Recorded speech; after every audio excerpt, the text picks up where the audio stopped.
በስመ አብ ወወልድ ወመንፈስ ቅዱስ አሐዱ አምላክ አሜን። የተወደዳችሁ የቅዱስ እግዚአብሔር ልጆች በቅዱስ እግዚአብሔር ፍጹም ሰላምታ ሰላም እላችኋለሁ። እንደምን ቆያችሁ? አሜን። የአባቶቻችን አምላክ ቅዱስ እግዚአብሔር ስሙ ከአጽናፈ ዓለም እስከ አጽናፈ ዓለም ድረስ የተመሰገነ ይሁንልን።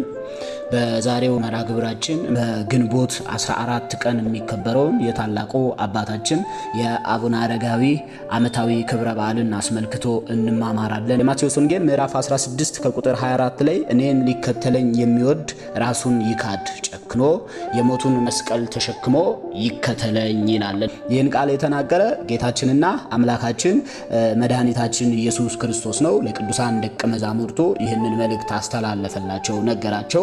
ይህንን መልእክት ደግሞ በሊቃውንት በቅዱሳን ደቀ መዛሙርቱ አማካኝነት የሰሙና የተቀበሉ ታላቁ አባታችን አቡነ አረጋዊ ለዚህ ቃል ታምነው ሕይወታቸውን ለጌታችንና ለአምላካችን ለመድኃኒታችን ለኢየሱስ ክርስቶስ በድንግልና ተጠብቀው ኖረዋል። ሀገራቸው ሮም ነው። የሮም ንጉሥ ይስሐቅ አባታቸው እንደሆነና እናታቸው ደግሞ ዕድና ትባል እንደነበረች ይናገራል። 14 ዓመት ሲሞላቸው ልክ እንደ ሀገሩ ባህል ሚስት ትሆናቸው ዘንድ መልከ መልካምና ውብ ቆንጆ ሴት ታጭታላቸው እንደነበረ፣ እሳቸው ግን በምድር አግብቶ ወልዶ ከመኖር ይልቅ ለሰማያዊው ለክርስቶስ ሙሽራ ሆኖ መኖር ይበልጣል ብለው ይህ አይሻኝም፣ ይልቁኑ እኔ ክርስቶስ ሙሽራ መሆን እፈልጋለሁ ብለው በ14 ዓመታቸው ወደ ገዳም ሄደው ራሳቸውን ለምንኩስና እንዳዘጋጁ የቤተ ክርስቲያን መጽሐፍ ይናገራል። ፍቅርና ትህትናን፣ ምሕረትን፣ ቸርነትን የተሞሉ ታላቁ እኚህ አባት ወደ ገዳም ገብተው የምንኩስናን ነገር ጠየቁ። በ14 ዓመታቸው መነኮሱ።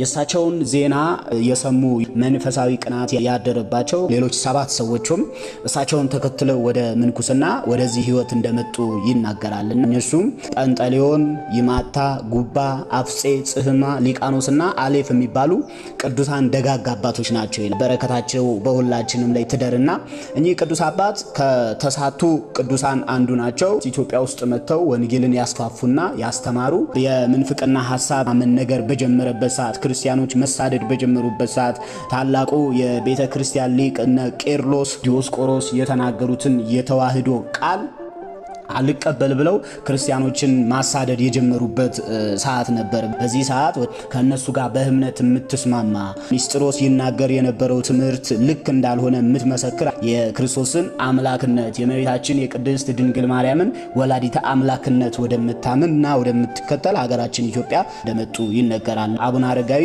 ግንቦት 14 ቀን በ14 ዓመታቸው ስርዓተ ምንኩስናን የፈጸሙበት በዓል የሚከበርበት ዕለት ነው። እናታቸው ዕድናም መታ ልጄ አንተ በሕፃንነት የናከውና የተውከው ዓለም ለኔስ ምን ይረባኛል ብለህ ነው ብለው ልጃቸውን ተከትለው እንደሄዱ እንዲሁም ደግሞ በዚያ ምንኩስናን እንደተቀበሉ ይናገራል። ወደ ኢትዮጵያም ሲመጡ እናታቸውንም ይዘው እንደመጡ በደብረ ዳሞ ተራራ ግርጌ ስር ለእናታቸው የሴቶች ገዳም እንደመሰረቱ፣ እሳቸውም በዘንዶ ተይዘው ወደ ደብረ ዳሞ ተራራ ወደ ላይ ወጥተው ሃሌሉያ ለአብ ሃሌሉያ ለወልድ ሃሌሉያ ለመንፈስ ቅዱስ ብለው ቦታውን እንደቀደሱና እንደባረኩ መጻሕፍት ይናገራሉ። አባ ዘሚካኤል ወይም ደግሞ አቡነ አረጋዊ የምንላቸው አባታችን የመጡበት ሀገራቸው ሮም ነው። የእረፍት ቀናቸው ደግሞ ጥቅምት 14፣ ገዳማቸው ደግሞ ደብረ ዳሞ በመባል ይታወቃል። አባ ዘሚካኤል በኢትዮጵያ ከመጡ በኋላ ትህትናቸው፣ አገልግሎታቸው፣ ፍቅራቸው ታይቶ አቡነ አረጋዊ የሚባል ስም ተሰጥቷቸው በዚህ ስም ሲጠሩ ይኖራሉ ማለት ነው። እግዚአብሔር አምላካችን ከታላቁ አባታችን ከአቡነ አረጋዊ ጸጋና በረከት ተሳታፊ ያድርገን። እሳቸው በእውነት እኔን ሊከተለኝ የሚወድ ራሱን ይካድ፣ ጨክኖም የሞትን መስቀል ተሸክሞ ይከተለኝ በሚለው ቃል አማካኝነት ሀገራቸውን፣ ቤታቸውን፣ ንብረታቸውን ትተው ክርስቶስን ተከትለውታልና እኛም የእሳቸውን ሕይወት ተመልክተን ፍጹም የክርስቶስ ተከታዮች አገልጋዮች እንሆን ዘንድ የአምላካችን መልካም ፍቃድ ይሁንልን። ወስብሐት ለእግዚአብሔር። ይቆየን።